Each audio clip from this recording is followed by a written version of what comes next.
और इस सेशन में हम मेनली डिस्कस करेंगे कि रिजेक्शन कहाँ होती है, प्रोसेस क्या है, टेक्निकल एस्पेक्ट्स क्या है और आपको किन किन चीज़ों पे ध्यान देना है जिससे कि रिजेक्शन ना हो। तो आपके स्क्रीन पे जो अभी एक QC पोर्टल दिख रहा है, ये एक ऐसा हमारे पास पोर्टल होता है जब आप डॉक्यूमेंट अपलोड करते हैं तो ऐसा हमारे पास डॉक्यूमेंट आता है। लेफ्ट साइड में रेसिडेंट का फोटो है, उसके नीचे उसका डेमोग्राफिक डिटेल्स है, सेंटर में आप जो टैब्स में जो आप रेस्पेक्टिव डॉक्यूमेंट्स अपलोड करते हैं वो आता है, राइट साइड में हम उसको एरर कैटेगरी में मार्क करते हैं। अगर सब कुछ सही है तो करेक्ट, अगर किसी भी एरर में वो फॉल कर रहा है तो हम उसको उस एरर कैटेगरी में मार्क करेंगे। This is how a normal process of the QC will go on. ठीक है, मैं इस चीज़ को क्यों दिखा रहा हूँ, आप ऊपर देखिए photo, HOF, POI, POA, POR and POB, ये आपके पास 4 से 5 टैब है। आप लोग क्या करते हैं कि जब कोई न्यू इनरोलमेंट होता है, मान लीजिए किसी ने स्टैंडर्ड सर्टिफिकेट दिया, standard certificate is valid for POI, POA and POB, right? Valid है? यस और नो? अब आप क्या करते हो कि किसी एक टैब में उस डॉक्यूमेंट को आप अपलोड कर देते हैं, रिमेनिंग टैब को आप छोड़ देते हैं फॉर द न्यू इनरोलमेंट।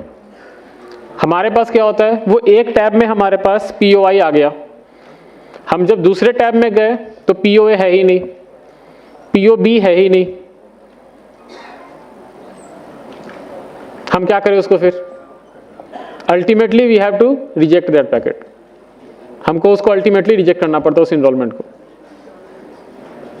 मैं इसको क्यों आपको बार बार ध्यान दिला रहा हूं, क्योंकि आप जब भी कोई इनरोलमेंट करो, कोई भी न्यू इनरोलमेंट हो, अगर एक ही डॉक्यूमेंट सारे टैब्स में एप्लीकेबल हो रहा है तो आप उसको उतने बार स्कैन करके उतने टैब्स में आप अपलोड करो। एक मिनट, क्वेश्चन से बाद में लगे। इसमें आपका जब आप सारे टैब्स में जब तक आप नहीं दोगे तो हमें ना टैब वाइज डिसीजन लेना होता है। किसी भी एक टैब में अगर कोई भी एक डॉक्यूमेंट गलत होगा और उसमें जैसे ही हमने कोई एरर मार्क किया, आपका ओवरऑल जो पैकेट है वो रिजेक्ट हो जाता है। This is the major problem. आपको ये शायद फील्ड में नहीं समझ में आती होगी, but this is the reality. हमें क्या होता है कि हमारे डेटाबेस में हमारे ईच POI, POA, POR के अगेंस्ट में हमारा एक रिपोजिटरी स्टोर होता है जिसको आप CIDR बोलते हैं, सेंट्रल आइडेंटिटी डेटा रिपोजिटरी। अगर हमने किसी एक POI डॉक्यूमेंट में आपने सारा डॉक्यूमेंट स्कैन कर दिया जो कि POA के लिए भी एप्लीकेबल है, POB के लिए भी एप्लीकेबल है, तो कल को अगर मैंने न्यू इनरोलमेंट सेग्रीगेट करके मैंने डेटा निकाला डेटाबेस से, तो हमारे पास सिर्फ उस इनरोलमेंट ID का POI आएगा।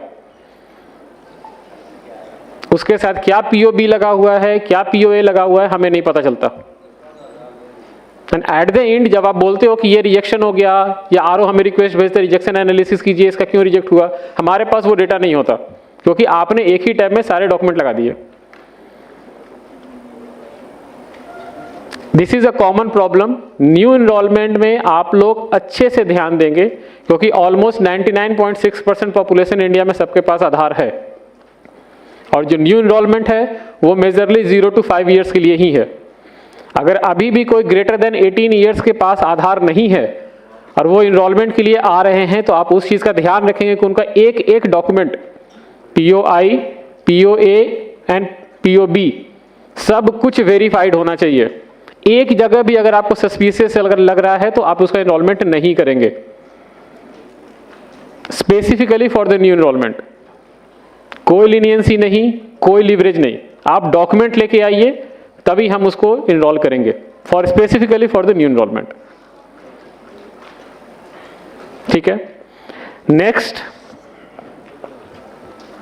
ये कुछ ग्रेव एरर्स है जो स्टार्टिंग से कुछ हम लोग डिस्कस कर रहे हैं। DOE 1 क्या होता है, DOE 2 क्या होता है, बायोमेट्रिक एरर्स क्या होते हैं। तो ये कुछ आपके ग्रेव एरर्स हैं जिसके बेसिस पे आपको पेनलाइज किया जाता है और उसके अकॉर्डिंग आपका सस्पेंशन जो भी 10,000 15,000 की पेनल्टी लगती है। ये जो आपके एरर कैटेगरीज हैं, इस एरर कैटेगरी में जब भी आपके कोई पैकेट रिजेक्ट होती है वो उसको ग्रेव एरर माना जाता है। Missing document, photo of photo, age mismatch, फिर आपका चाइल्ड फोटो मिसमैच, ये जितने अनपार्लियामेंट्री लैंग्वेज जो जितने आपको एरर्स दिख रहे हैं ये सारे ग्रेव एरर्स होते हैं। आप चीज़ को पहले समझिए।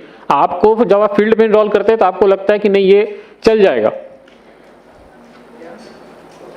चल जाएगा और कल को अगर उसका डेटाबेस मैंने निकाला तो मेरे पास रिकॉर्ड नहीं है। आप इस सीरियसनेस को समझो। आप 136 करोड़ पॉपुलेशन का अगर आप बोलोगे कि इसका ये डॉक्यूमेंट लगाते हैं चल जाएगा, कभी कभी चल भी जाता है, शायद हमसे मिस्टेक हो जाती है या जो आपका सिस्टम है वो रिस्पॉन्ड नहीं कर पाता, उससे मिस हो जाती है, शायद कभी कभी निकल जाता है। लेकिन मैक्सिमम टाइम हम कोशिश करते हैं कि इस तरह के आधार ना बने जिसमें कि या तो डॉक्यूमेंट अटैच नहीं है, गलत डॉक्यूमेंट अटैच है, या फिर कोई एरर किया हुआ है। इंटेंशनल हो नॉन इंटेंशनल हो डजेंट मैटर, बट गलत आधार अपडेट या इनरोल नहीं होना चाहिए। पता है ना आपको कि आधार को हम क्या बोलते हैं? सिटीजनशिप प्रूफ नहीं है, पता सबको? आइडेंटिटी प्रूफ तो है। जहां भी आप जाते हो सब जगह आधार मांगते हैं। हम नहीं बोलते कि आप आधार को सब जगह वैलिड मानो, बट वो आधार लेते हैं। क्यों लेते हैं? कोई आंसर बता सकता है? नहीं, बायोमेट्रिक तो है। बायोमेट्रिक तो ऐसे भी आप कहीं जाओगे तो वो बायोमेट्रिक ऑथेंटिकेट नहीं कर सकते।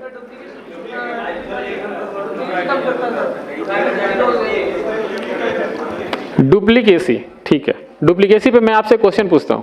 मैंने अगर HOF बेस्ड इनरोलमेंट करवाने के लिए मैं आया हूं, ठीक है, मेरे पास एक रेसिडेंट रहता है, मैं HOF उसका इनरोल करवाने आया हूं, क्या आप आधार उसका वेरीफाई करते हो कि ये लेटेस्ट है या पुराना है?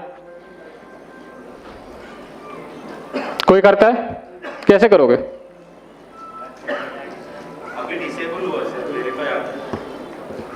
वेरीफाई आधार डिसेबल हुआ, बट आप नहीं कर पाते हो ना अभी।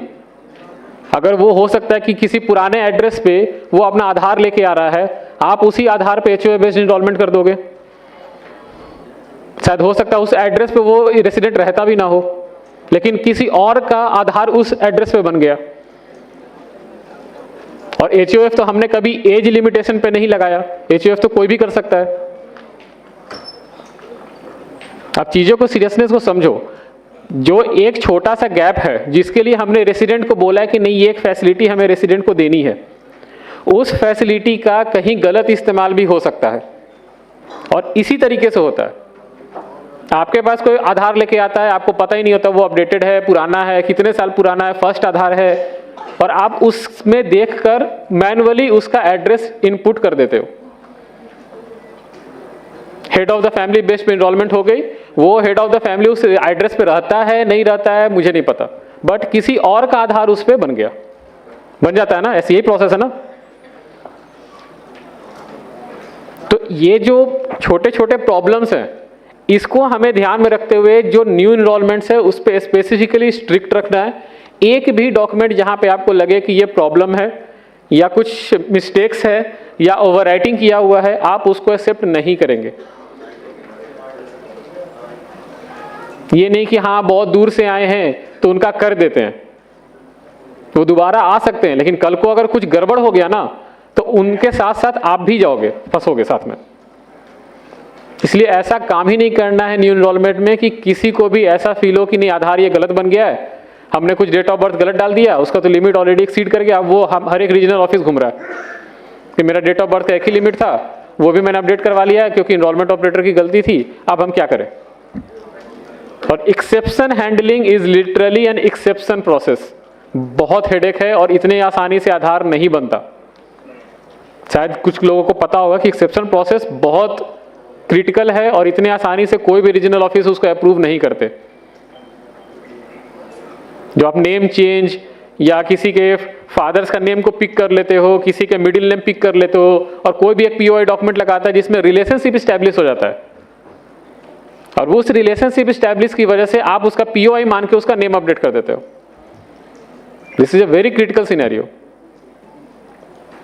ये सारी चीजों को आप ध्यान में रखिए। आप ये मत समझिए कि मुझे एक सर्विस है, मैं एक सर्विस दे रहा हूं और उस सर्विस देने के बाद माय रिस्पॉन्सिबिलिटी इज ओवर। नहीं, रिस्पॉन्सिबिलिटी आपकी तब तक खत्म नहीं होती है जब तक उसका सही आधार नहीं बनता।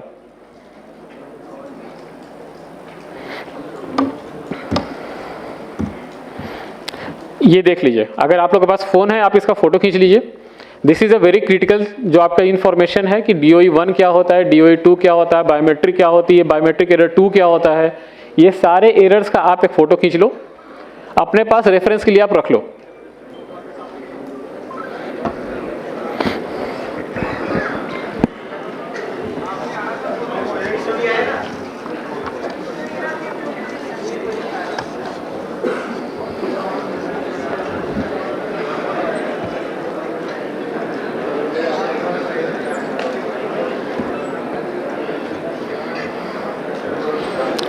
ये एरर कैटेगराइजेशन है, जिसमें आप जिस भी एरर में आप जैसे मार्क होगे उसके अकॉर्डिंग ये आपकी पेनल्टी लगेगी। अब ये कुछ कॉमन सिनेरियोज है, शायद आपको ऊपर से या पीछे वालों को नहीं दिख रहा होगा। ये DOE 1 के कुछ सिनेरियोज हैं, DOE 2 के कुछ सिनेरियोज हैं। DOE 1 में आपका फ्रॉडुलेंट आता है, मिसिंग आता है, जो डॉक्यूमेंट बेस्ड एरर होते हैं। DOE 2 में आपका इनवैलिड डॉक्यूमेंट आता है, डेमोग्राफिक एरर आता है एंड पुअर क्वालिटी डॉक्यूमेंट आता है। DOE 1 मार्क होते ही आपको पता है किस तरह की पेनल्टी होती है। DOE 2 में थोड़ा सा कम पेनल्टी है, बट उसमें भी पेनल्टी है। तो ये जो सिनेरियोज है, इस सिनेरियोज में हम आपका डेटा क्वालिटी चेक करते हैं। रिसेंटली एनरोलमेंट ऑपरेटर गाइडलाइंस, उसके साथ साथ QC मैनुअल गाइडलाइंस डॉक्यूमेंट दोनों ही अपडेट हो रहा है, क्योंकि अभी जितने सिनेरियोज आ रहे हैं, हमें जो फील्ड से जो इनपुट मिल रहा है उसमें ऐसे ऐसे सिनेरियोज आ रहे हैं कि जिसमें लोग इजीली बहुत कुछ कर लेते हैं। और कल को हमें पता चलता है तब जब कोई ग्रीवेंस आता है, कोई इशू रेज करता है, कोई मिनिस्ट्री से कोई कॉल करता है कि नहीं भाई आपने तो ऐसा रूल बनाया, इसकी वजह से ऐसा आधार अपडेट हो गया। एक का क्वेश्चन था शायद फुल नेम चेंज का। फुल नेम चेंज पे मैं आपको क्लैरिफाई करता हूं। हमने बोला फुल नेम चेंज हम गैजेट नोटिफिकेशन के साथ एक्सेप्ट करेंगे along with old name POI document with photographs. यही है, यस और नो? अब पुराने नेम के POI डॉक्यूमेंट में गैजेट आपका ये स्टैंडर्ड सर्टिफिकेट भी हो सकता है ना? क्यों? हमने तो कहीं स्पेसिफिक नहीं लिखा। स्टैंडर्ड सर्टिफिकेट हमने क्या लिखा है? फुल नेम चेंज के लिए हमें एक गैजेट नोटिफिकेशन चाहिए जो कि नए नाम का होगा। पुराने नेम का हमें कोई एक POI डॉक्यूमेंट चाहिए जिसमें उसका फोटोग्राफ होगा। यही मांगा ना हमने। पुराने नेम का तो आपका स्टैंडर्ड सर्टिफिकेट भी कोई लेके आ सकता है, तो फिर तो वही प्रॉब्लम हो गई। हमने चीजों को ठीक करने की कोशिश की, फिर किसी ने एक लूप होल निकाला और फिर वो ऐसे इस तरह के काम करने स्टार्ट कर दिए उसने। आप स्टैंडर्ड सर्टिफिकेट पुराने नेम का POI डॉक्यूमेंट आप नहीं लेंगे। उसको छोड़ के लिस्ट में जितना भी लिस्ट ऑफ डॉक्यूमेंट है वो आप एक्सेप्ट करेंगे, लेकिन ओल्ड नेम का POI डॉक्यूमेंट में स्टैंडर्ड सर्टिफिकेट कंसीडर नहीं होगा।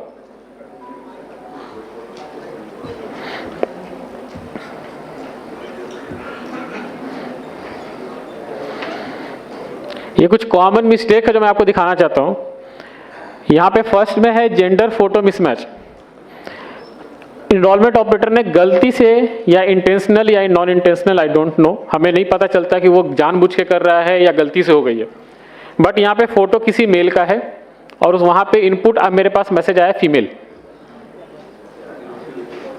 हम इसको क्या करें? हम अगर इसको DOE 1 में मार्क करेंगे तो आप सस्पेंड हो जाओगे, पेनलाइज हो जाओगे, but we are forced to do दो। हमें वो करना पड़ता है क्योंकि यहाँ पे क्लियर इंस्ट्रक्शन है कि अगर जेंडर फोटो मिसमैच है then this is a DOE 1, this is a grave error. Second है एज फोटो मिसमैच। यहाँ पे जो फीमेल है उनका फोटो देख के लग रहा है कि अप्रोक्सीमेटली 15 to 20 ईयर्स होगा मैक्स। एज जो मेरे पास आया है वो है 81 ईयर्स। तो आपको लगता है कि आप गलतियां नहीं करते हो, मैं बस आपको सिनेरियोज दिखा रहा हूं कि मेरे पास ऐसे डॉक्यूमेंट्स आते हैं और मुझे कोई बोलता नहीं कि आप इतने रिजेक्शन क्यों करते हो। I am forced to do so. मैं क्या करूं ये सब सिनेरियोज का, कैसे पास करूं मैं इसको? आई नो कि आप भी एक इकोसिस्टम पार्टनर का हिस्सा हो, आपके बिना आधार नहीं चलेगा, आई नो, बट अगर ऐसे सिनेरियोज मेरे पास आता है तो मुझे वो रिजेक्ट ही करेंगे, वो भी DOE 1 में। थर्ड है आपका फोटो ऑफ फोटो। सी अब क्लियर देखो, फोटो ऑफ फोटो खींचा हुआ, रिफ्लेक्शन आ रही है फोटो की।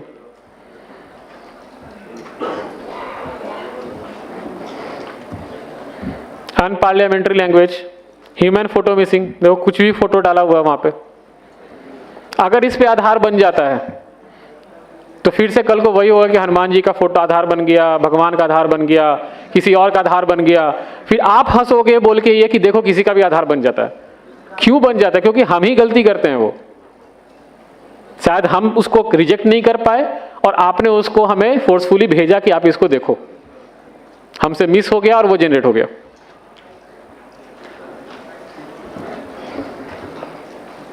अब ये देखो बर्थ सर्टिफिकेट है, ये किसी ने फोटो और पीओबी टैब में बर्थ सर्टिफिकेट दिया है। बर्थ सर्टिफिकेट में जो रेड से सर्कल किया हुआ है वहां पे किसी ने मशीन से टाइप करके ओवरराइट किया हुआ है। शायद आप उस रेसिडेंट को जानते होंगे, आप उसको जानते हो कि इसका डेट ऑफ बर्थ यही है। हमें क्या पता कि वो रेसिडेंट कौन है और वो फ्रॉड करना चाह रहा है कि वो सही करना चाह रहा है। अगर हमने इसको पास किया तो हमारे रिपोजिटरी में यही डॉक्यूमेंट स्टोर होगा। कल को अगर कोई क्वेश्चन किया तो बोला कैसे इनरोलमेंट ऑपरेटर्स हैं आपके, कैसे क्यूसी की टीम है आपकी जो ऐसे पास कर देते हैं। अगर कहीं ओवर राइटिंग है तो आप रेसिडेंट को बोलिए कि जिस डॉक्यूमेंट को आप लेकर आए हैं उसके जो ऑथराइज्ड जो आपके एडवाइजरी हैं वो वहां पे साइन कर दें, हम उसको एक्सेप्ट कर लेंगे। कोई भी लिख देगा कहीं पे तो हम उसको क्या पता चलेगा कि वो वेरीफाइड है या नहीं है। Whitener used in standard certificate, क्या जरूरत है? कितना महंगा स्टैंडर्ड सर्टिफिकेट डाउनलोड करना? फ्री है ना वेबसाइट से डाउनलोड करना, तो डाउनलोड करके दोबारा भर लीजिए। व्हाइटनर क्यों लगाना? और उसको आप एक्सेप्ट भी क्यों करते, क्यों भेजते हैं हमारे पास?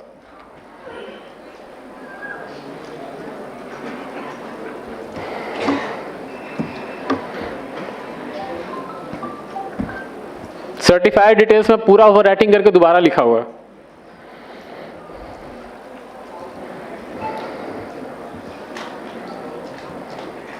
सेम एरर्स, व्हाइटनर, ये पीओआर डॉक्यूमेंट, आई डोंट नो कौन सा डॉक्यूमेंट है।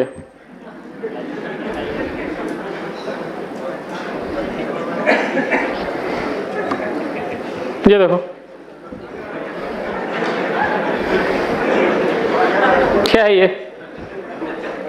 आधार बनवा रहे हैं या क्या कर रहे हैं?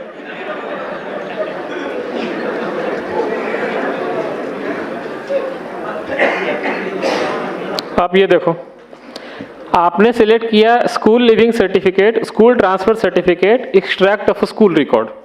ठीक, डॉक्यूमेंट क्या है?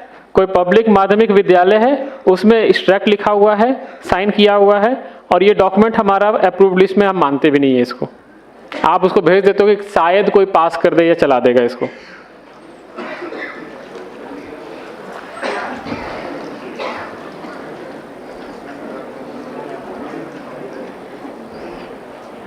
आधार में आधार देते हैं आप। मैं आधार का एड्रेस देके आधार का एड्रेस कैसे अपडेट करूं?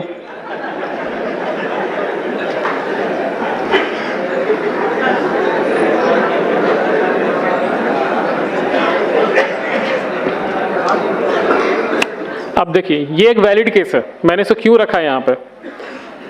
कभी कभी क्या होता है कि बर्थ सर्टिफिकेट जब बनता है बच्चे का उसमें उसका नामकरण नहीं होता, और बर्थ सर्टिफिकेट जो है वो आरजीआई इशू करता है, रजिस्ट्रार जनरल ऑफ इंडिया।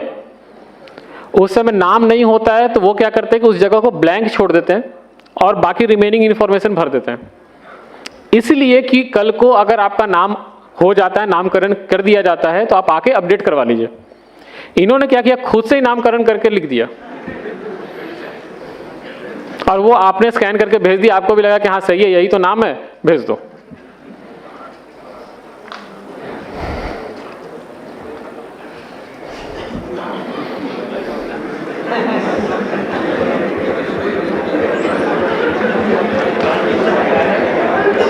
अब आप किसी का यूपीआई पेमेंट करोगे, उसके ट्रांजैक्शन हिस्ट्री से निकाल के स्क्रीनशॉट भेज दोगे आप, और कैसे आप उसको एक्सेप्ट करते हो आई डोंट नो।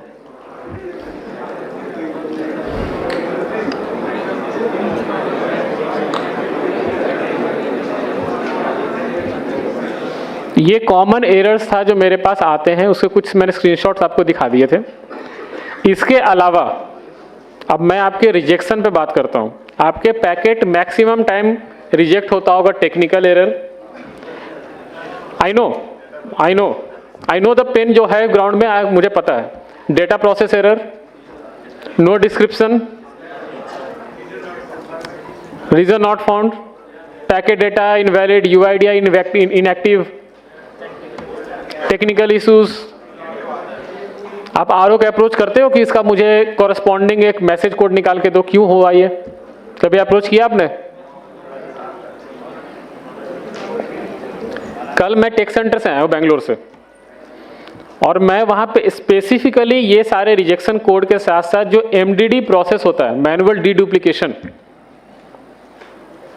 देखिए हमारा सिस्टम एक सेडा से बना हुआ है।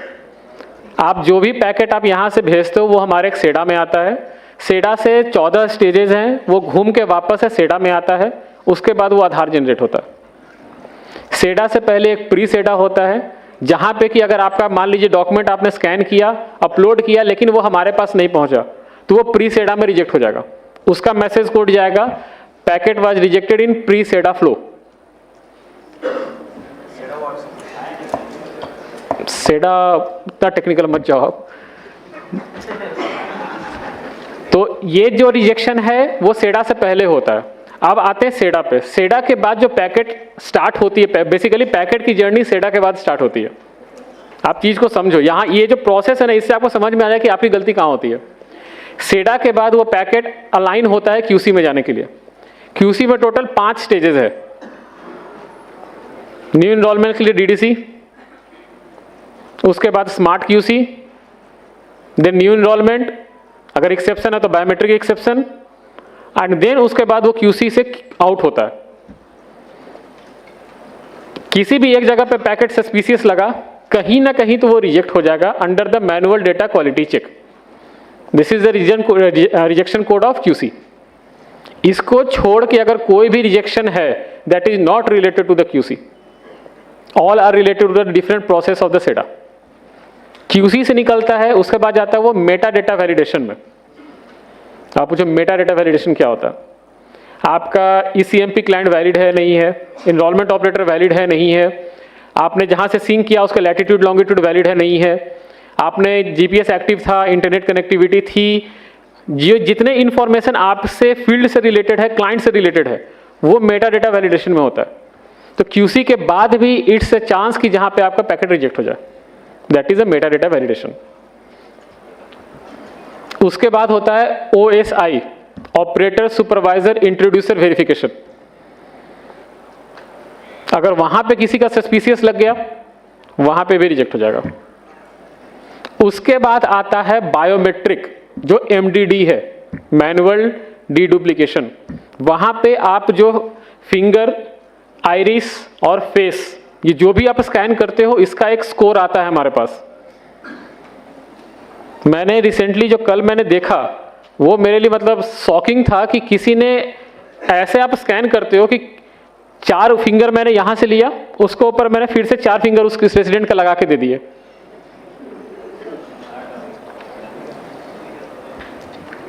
ये मैंने आंखों से देखा कि ऐसे पैकेट वहां पे आते हैं। आप क्या करते हो? स्कैनर ठीक से साफ नहीं किया आपने, एक के बाद एक, एक के बाद एक, एक के बाद एक, वो कंटिन्यू उसी पे फिंगरप्रिंट आप ले रहे हो। धीरे धीरे उसका स्कोर कमता जाता है और बायोमेट्रिक मैचिंग में वो रिजेक्ट हो जाता है। अब जो बायोमेट्रिक हमारे पास दिखता है, आइरिस एग्जैक्ट बहुत अच्छे से दिखता है। आपको लगता होगा ना कि शायद छोड़ दो कोई बात नहीं, हाँ, जो फोर्सफुली की बात चल रही थी, फोर्सफुली कभी भी आप नॉर्मल रेसिडेंट का मत कीजिए, एक्सेप्शन केसेस में कीजिए, जहां पे रेसिडेंट 60 ईयर से एबव है, जिनका बायोमेट्रिक कैप्चर नहीं कर पा रहे, या बच्चा है और वो 0 to 5 के बीच में आधार बना और उसके बाद वो 5 ईयर के अंदर में ही आधार अपडेट करवाना चाहता है। उस सिनेरियोज में बायोमेट्रिक ठीक से नहीं मैच होती, तो वहां हमें फोर्सफुली देना पड़ता है। लेकिन जो नॉर्मल रेसिडेंट है, जो 30 साल का है, 20 साल का है, 40 साल का है, उसकी बायोमेट्रिक सब कुछ सही है, कोई प्रॉब्लम नहीं होती। बट वहां पे जब आप फोर्सफुली डालते हैं ना, तो MDD में वो दिखता है कि ये फोर्सफुली डाला हुआ है और इसकी रिक्वायरमेंट नहीं थी, और उसका स्कोरिंग होता है 2, 3, 17, 19 आउट ऑफ 100, वो वहां रिजेक्ट हो जाता है। आप सिस्टम के ना कॉम्प्लेक्सिटीज को समझो कि 136 करोड़ पॉपुलेशन के डेटाबेस को संभालना इतना आसान नहीं है।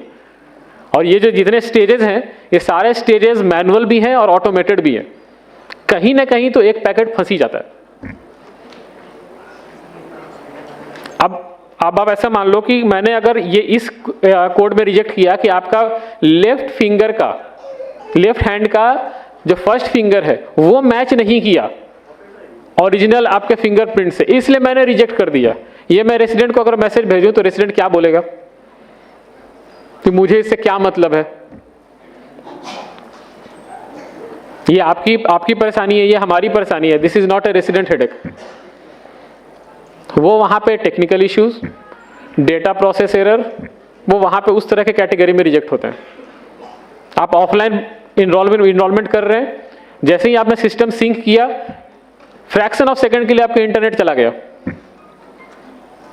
जो आप पैकेट बोलते हो, जो ईआईडी बोलते हो, वो ईआईडी प्री सेडा के बाद बनता है, जहां पे आपका डॉक्यूमेंट, उसका बायोमेट्रिक इंफॉर्मेशन, आपका क्लाइंट वर्जन सब कुछ मिल के एक 14 डिजिट का एक ईआईडी बनता है। वो ईआईडी बन नहीं पाया, टेक्निकल एरर। मैं समझाऊं कि कौन सा डॉक्यूमेंट नहीं आया या क्या नहीं आया, कैसे नहीं आया, कैसे समझाऊं मैं? और रेसिडेंट को उससे मतलब भी नहीं है। ये सारी चीजें जो है बाहर से देखने में बहुत इजी लगता है, बट जब सिस्टम में जाओगे, आपको अगर हैंडल करने के लिए दिया जाएगा ना, तो बहुत कॉम्प्लेक्स है। बाहर से तो ठीक है, 14 डिजिट का आधार है, तो 14 डिजिट के आधार को मेंटेन करने के लिए सोचो आप कितने रीजनल ऑफिस हैं, कितने एक टेक सेंटर है और कितने रिसोर्सेस काम कर रहे हैं। यहां से जब पैकेट एमडीडी से निकलता है तो जाता है आपका एफएमएस सिस्टम में, that is a fraud management system. यहां पे कुछ पैरामीटर सेट है, मैं आपको बताऊंगा नहीं, वहां पर पैरामीटर सेट है। इस पैरामीटर में अगर आपका पैकेट फॉल किया तो रिजेक्शन कोड आएगा, EID found as a fraud and rejected. ऐसे टोटल 432 मैसेजेस हैं,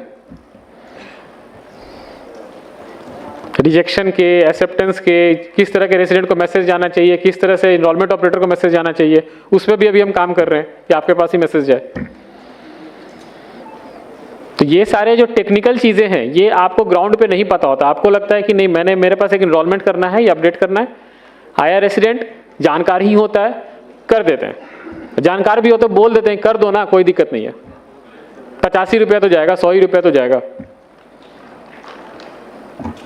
आप ये देखो कि अगर वो रिजेक्ट हो गया, अगर डेट ऑफ बर्थ अपडेट करवा रहे हैं तो लिमिट गई, नेम अपडेट करवा रहे हैं तो भी लिमिट गई। लिमिट से याद आया, बर्थ सर्टिफिकेट जो एक्सेप्शन केसेस जो हमने लिखा है यहाँ पे लिस्ट ऑफ डॉक्यूमेंट में, इसमें कहीं हमने ये नहीं लिखा है कि हमें एक्सेप्शन हैंडलिंग में बर्थ सर्टिफिकेट भी चाहिए। That is a small miss. ये लिखा हुआ डिक्लेरेशन चाहिए। अब आप लोग क्या करते हो ना, डिक्लेरेशन ही सीधे भेज देते हो। डिक्लेरेशन के साथ हमें वो बर्थ सर्टिफिकेट भी चाहिए, तो वो जाएगा एक्सेप्शन में। वो क्यूसी पास होगा, उसको रीजनल ऑफिस वहां से उसको पिक करेंगे और वो फिर बैकएंड से व्हाइट लिस्टिंग होकर आपका आधार जनरेट होगा। और अभी जो रिसेंटली मैंने नोटिस किया है कि जो एचओएफ का एड्रेस अपडेट का डिक्लेरेशन है, वो कोई ऑपरेटर नीचे ड्रॉप डाउन लिस्ट में सिलेक्ट करता है अंडर द न्यू इनरोलमेंट और वो भेज देता है। जो एचओएफ का डिक्लेरेशन है, पता है ना आपको, एड्रेस अपडेट के लिए एचओएफ डिक्लेरेशन है, सेल्फ डिक्लेरेशन जिसको आप बोलते हो, that is only for address update and that document जो है वो बस एक पीओआर एक्ट करेगा। लेकिन जबकि वो ड्रॉप डाउन लिस्ट में आता है, हमारे पास न्यू एंड अपडेट का अलग अलग सा ड्रॉप डाउन लिस्ट नहीं है, एक ही लिस्ट है।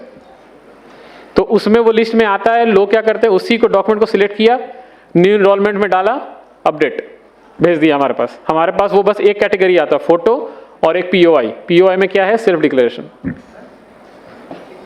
बहुत केसेस आ रहे हैं अभी, बहुत। अब मैं इसको क्या समझू, इंटेंशनल है, लैक ऑफ ट्रेनिंग है, या आप जानबूझ के कर रहे हो?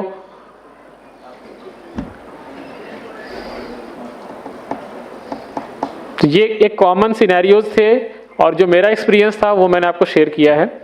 इसके अलावा अगर आपके पास कुछ क्वेश्चंस है तो हम उसको डिस्कस करेंगे वन बाय वन।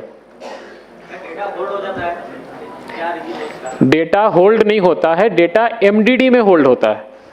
एमडीडी में टोटल 4 प्रोसेस है। आप सुनो, एमडीडी में टोटल 4 बैच के प्रोसेस चलते हैं, ठीक है। उस 4 बैच के प्रोसेस में 4 ऑटोमेटिक है और 4 मैनुअल है। अगर किसी जगह पे वो सस्पिशियस लगा सिस्टम को, लेकिन जो मैनुअली जो चेक कर रहा है उसको लगा कि नहीं ये पास हो जाना चाहिए, उस केस में वो 2-3 साइकिल घूमता है। तो वहां पे आपके पास वो जब चेक करोगे तो दिखेगा डेटा होल्ड पे। क्यों? क्योंकि वो मल्टीपल टाइम वो रिप्रोसेस हो रहा है।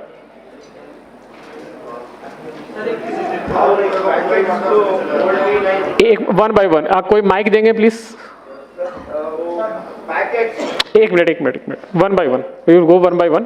आप पहले हाथ उठाइए, उसके बाद माइक लीजिए, उसके बाद बोलिए। मेरे पास आवाज नहीं आ रही है यहाँ पे।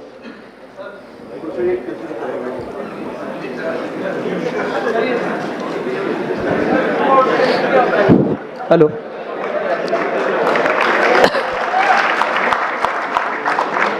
हाँ बताइए sir. Please maintain silence, please maintain silence first. Sir जब एनरोलमेंट करते हैं, सर मैं इधर एनरोलमेंट करते हैं, एक बंदे की मशीन है, उसमें वो बंदा एनरोलमेंट करता है, उसमें एनरोलमेंट लिखा हुआ आ रहा है enrolment got rejected due to technical reason.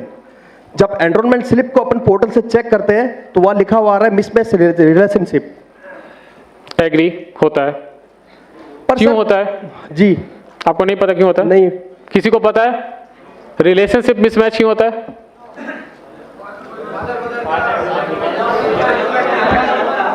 बता दिया आंसर। नहीं सर, उस बंदे का पर्टिकुलरली 16 स्लिप सेम कंडीशन में रिजेक्ट हुआ है और आज तक 16 एनरोलमेंट ही किए उसने, सारे रिजेक्ट हो रहे हैं। वो एचओए बेस्ड एनरोलमेंट है? नहीं, मोबाइल नंबर अपडेट हो रहा है सर। मोबाइल नंबर अपडेट है? Only mobile number update sir. एक मिनट मेंटेन साइलेंस।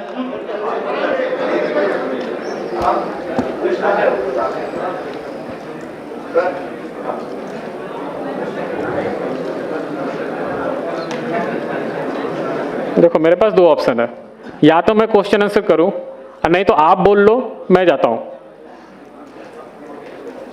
मेरे पास नॉलेज है, इंफॉर्मेशन अगर आपको चाहिए तो ठीक है, नहीं चाहिए तो जैसे सिस्टम चल रहा हो चलता ही रहेगा, कुछ भी कर लो, आप सुधार नहीं सकते।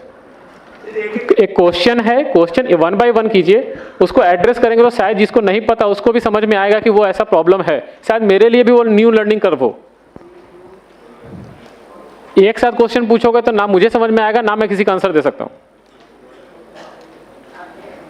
हाँ, आप बोल रहे थे कि एचओए बेस्ड एनरोलमेंट नहीं है, बट वो मोबाइल नंबर अपडेट में बार बार इनकरेक्ट रिलेशनशिप में रिजेक्ट हो रहा है। जी सर। ठीक है, ये रिजेक्शन कोड गलत पिक कर रहा है, वो रिजेक्शन कोड नहीं होगा, वो गलत सेडा से पिक हो रहा है।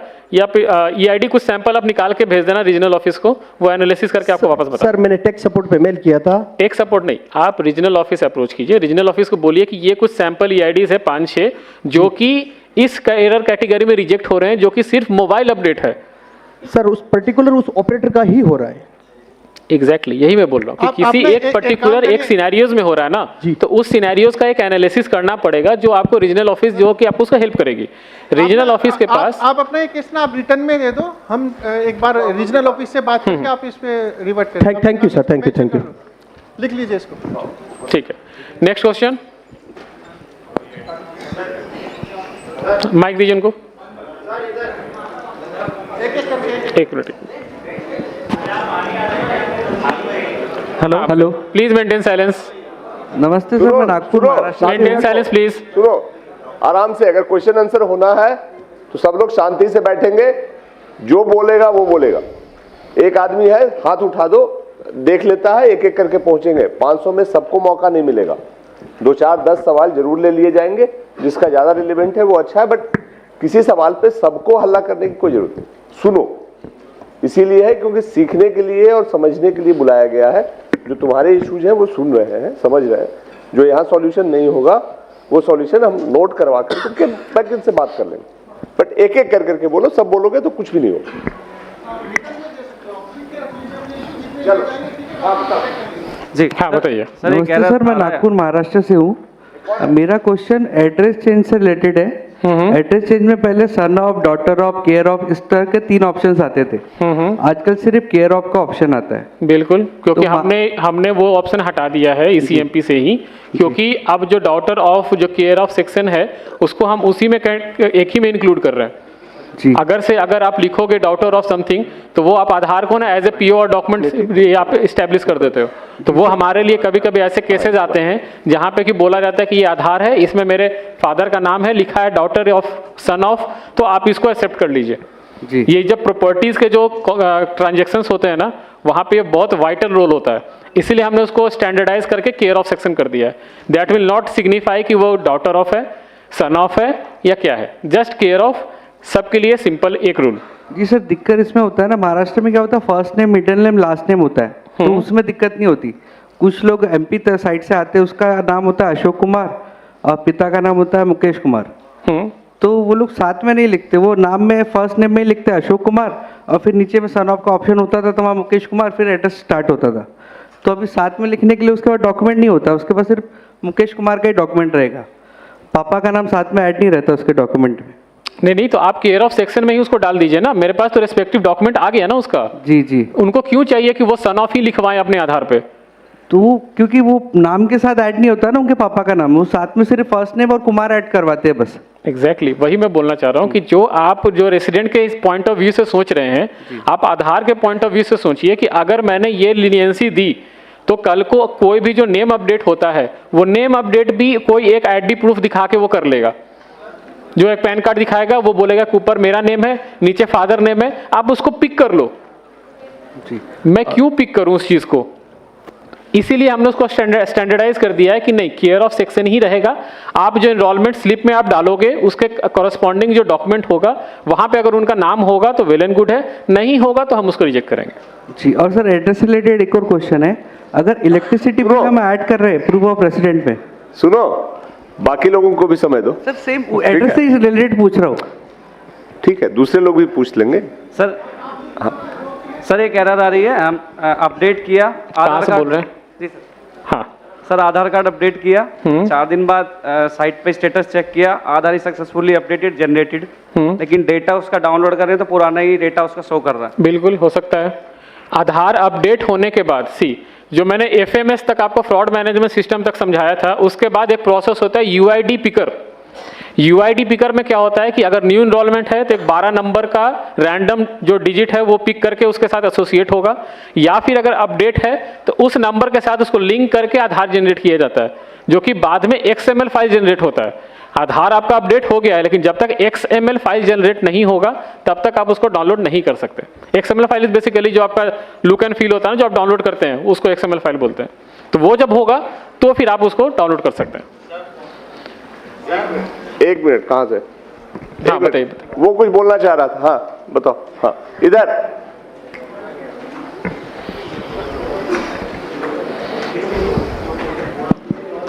जी सर, थैंक यू। हाँ सर मैं ये बोलना चाह रहा था, जैसे इन्होंने बोला कि महाराष्ट्र में वो सरनेम की प्रॉब्लम आ रही है उनको, सरनेम, यही प्रॉब्लम हमारे साथ भी आई है कि जो बाय डिफ़ॉल्ट हमारे उसमें क्लाइंट में है उसमें सिर्फ केयर ऑफ आता है, उसमें हम कुछ नहीं टाइप कर सकते, सन ऑफ वगैरह, जैसे हम उसमें स्लैश टाइप करते हैं उसको नहीं लेता है वो।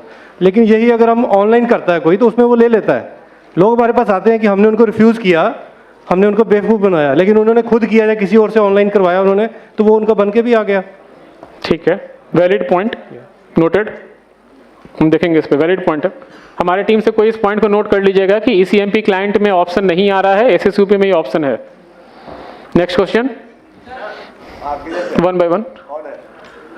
मेरा एक क्वेश्चन है सर, कोई जैसे 45 साल का केस का है, वो कोई हेड ऑफ इंस्टीट्यूट से करवा लिया फाइल, तो उसका क्या चेंज हो जाएगा? POI नाम करेक्शन था उसका चेंज हो जाएगा उससे? नहीं। सर क्यों नहीं होगा चेंज? क्यों होगा चेंज? यार सुनो सुनो सुनो सुनो सुनो, पहली बात ये आर्गुमेंट और डिबेट की जगह नहीं है। ऑथोरिटी ने डिसाइड किया है कि हेड ऑफ इंस्टीट्यूशन के सर्टिफिकेट के आधार पे नाम का चेंज नहीं होगा, तो अगर उसको चेंज करना है तो वो एप्लीकेशन लगाए, वो अलग से प्रोसेस से वो देखेंगे। यहाँ पे हेड ऑफ स्पेल चेक जो भी है, हेड ऑफ इंस्टीट्यूशन को इस तरह के कोई पावर नहीं है कि वो ये सर्टिफिकेट दे सके। वो हेड ऑफ इंस्टीट्यूशन है, वो स्पेल चेक करने वाला इस अथॉरिटी नहीं है। तो जो रूल है वो समझो और उसके हिसाब से काम करो, ठीक है? मैं आपका इसका क्वेश्चन का आंसर सिंपल देता हूँ। तो एक मिनट, थोड़े दिन रुक जाइए, नया लिस्ट आ जाएगा। हाँ हाँ आपको कंप्लेंट मिलेगी नहीं कर लीजिए।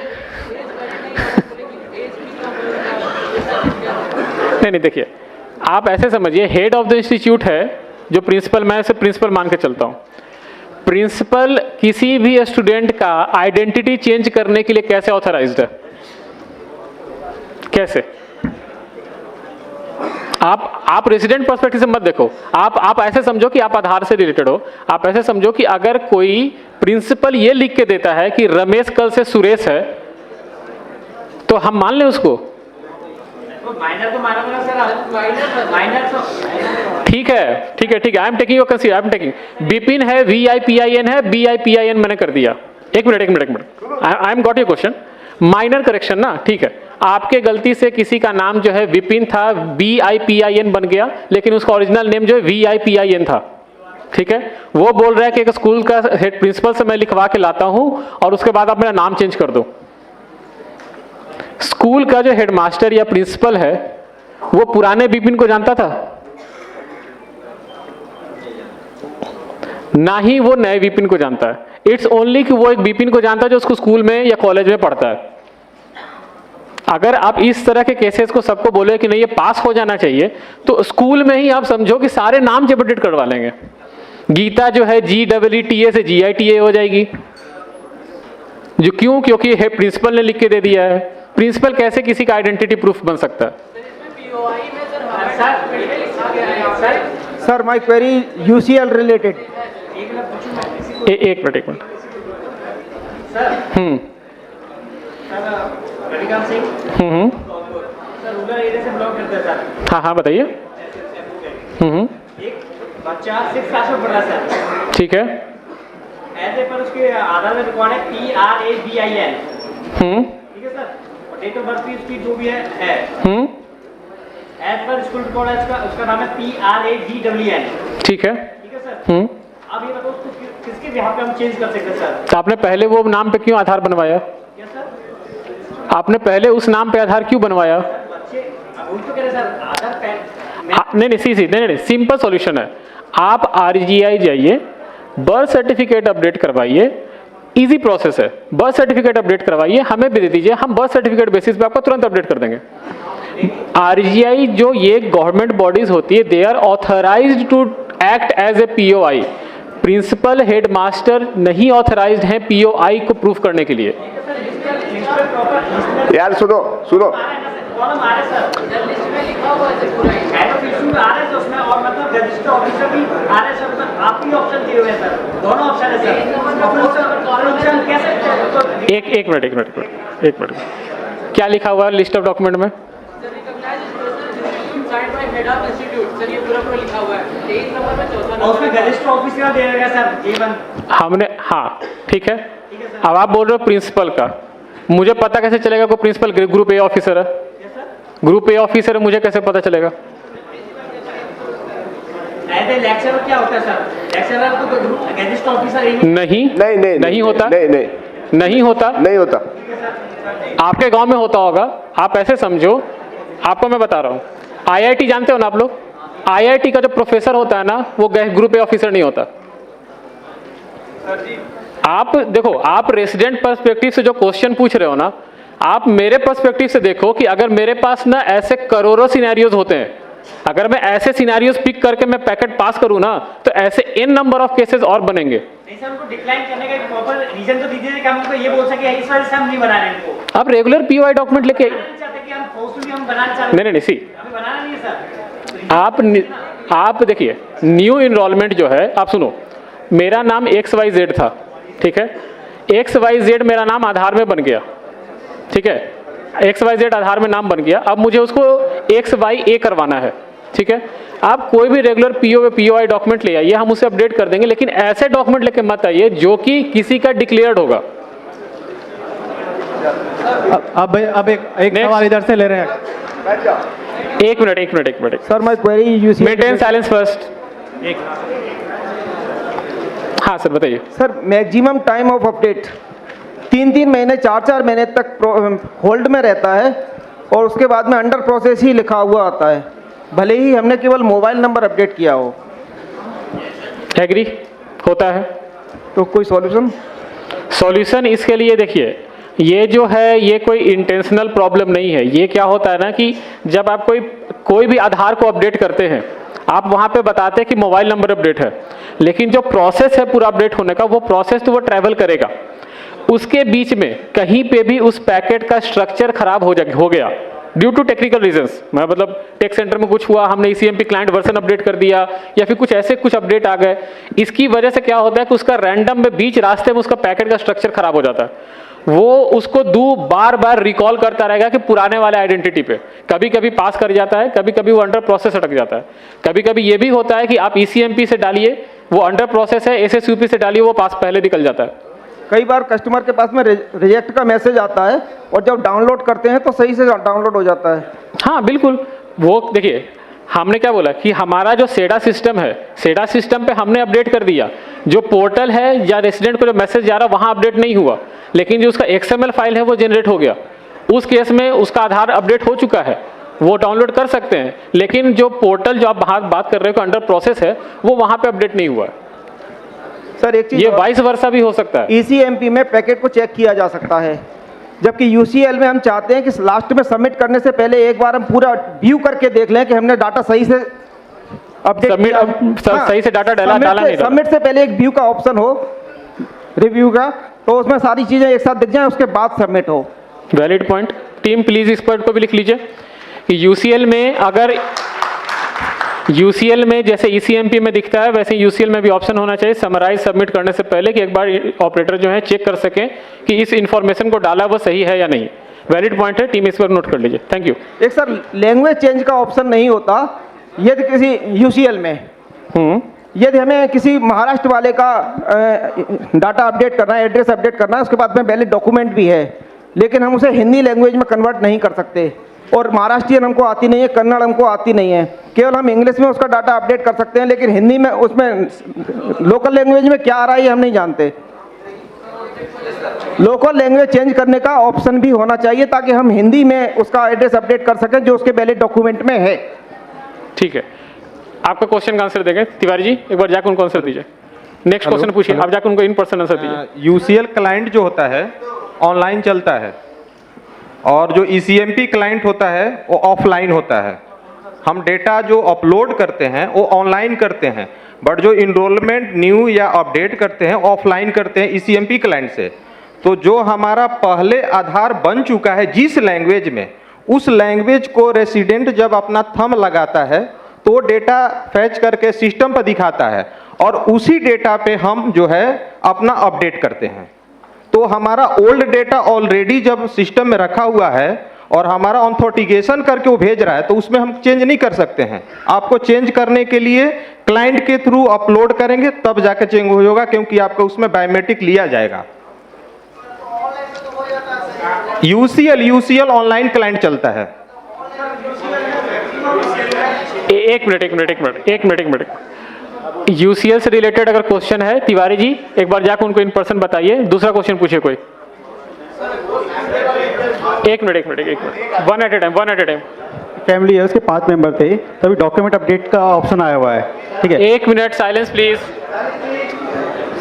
मैंने उस फैमिली के 4 डॉक्यूमेंट अपडेट्स कर दिए। जो उनकी मदर है, उनका जैसे ही मैं डॉक्यूमेंट अपडेट के लिए फिंगर लगाता हूँ आधार नंबर डाल के, तो सिस्टम हैंग हो जाता है। वो कम से कम 5 बार ट्राई कर चुका हूँ मैं 1 महीने के अंदर, 5 बार सेम प्रोसेस हुआ है। उस पर्टिकुलर उस रेसिडेंट के साथ ही हो रहा है? हाँ, उसी के साथ हो रहा है। बायोमेट्रिक लेने का टाइम होता है? हाँ, जैसे बायोमेट्रिक लिया, फाइंड आधार किया। वो इसीलिए हो रहा होगा कि लास्ट टाइम जो उनका आधार बना होगा या अपडेट हुआ होगा, बायोमेट्रिक का स्कोर सही नहीं होगा, और वो दोबारा जब आप अपडेट कर रहे हो तो बायोमेट्रिक मैच नहीं कर रहे, इसलिए सिस्टम आपको अलाउ नहीं करता है। उस रेसिडेंट का आप अलग से स्पेशल रिक्वेस्ट रेज कीजिए आरओ को, आरओ वहाँ पे बुला के उनको अपडेट करेंगे, आपसे नहीं होगा फिर। हाँ,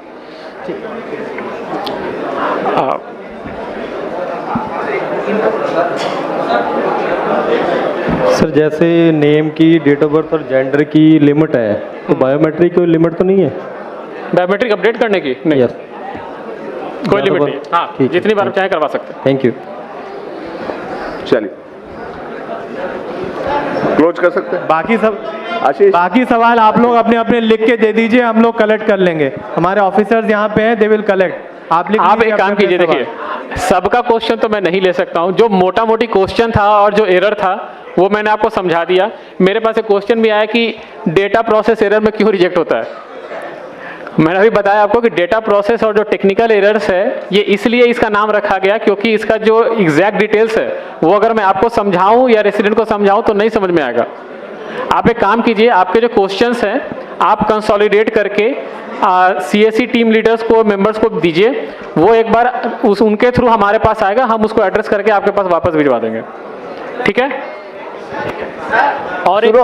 और एक चीज one last thing, please maintain silence. सब लोग प्लीज शांति बनाओ, सबके सवाल नहीं हो सकते हैं, बहुत समय उतना नहीं है, पर्पस वो नहीं है, उन्होंने बहुत कुछ बताया है, बाकी आप दे दो। लास्ट चीज आप, सॉरी सर एक मिनट, लास्ट चीज आप लोग एक बार ध्यान रखिए, न्यू इनरोलमेंट प्लीज। बैठ जाओ ऊपर, सुनो कौन है सरदार जी, बैठ जाइए आप लोग ऊपर सारे प्लीज। न्यू इनरोलमेंट जो मैंने पहले भी बोला था, मैं फिर से लास्ट में बोल रहा हूँ, न्यू इनरोलमेंट पे आप कोई लीनियंसी, कोई लिवरेज नहीं देंगे for the age group greater than 18 years.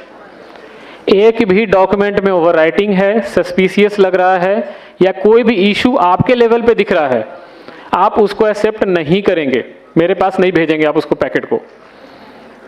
हमारे पास स्ट्रिक्ट ऑर्डर है from ministry of home affairs on the new enrolment, आप इस चीज़ को सीरियसली लीजिएगा।